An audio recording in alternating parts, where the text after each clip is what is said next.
Okay, so bibigay ako ng konting advice sa mga bagong player. Kasi yung iba ang iniisip nila mag-level down agad. So, halimbawa, bagong player ka, paano ka magkakaroon ng low level o level down?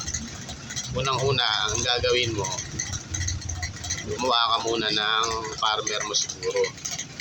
Halimbawa, gumawa ka ng sorcerer, knight, cleric, miko. Yan, para ipa-high level mo muna yon. Tapos pag high level na, mag-farm ka na ng mga gold. Mag-farm ka ng gold.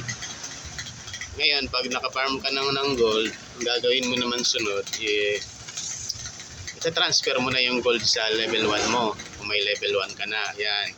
Then, bibili ka na ngayon ng mga no experience.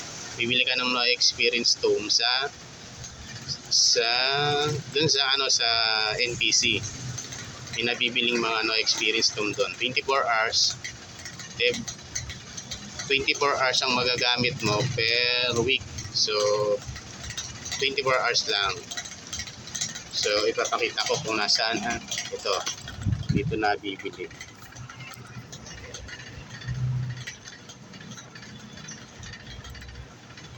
Dito sa premium service. Click nyo lang yung special item. Kung nakikita nyo, ito siya.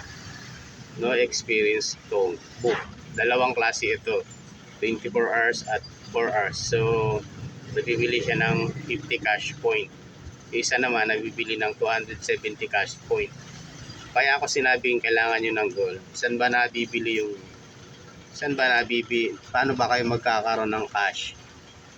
Ang pinaka mabilis kasing gawin dyan para magkaroon kayo ng cash ay mag-SB kayo. Pwede kayo mag-SB or else yung mapaparm yung gold sa high level nyo, yun yung i-convert nyo sa cash point. So, ganun lang. So, sige, yun lang muna. Salamat.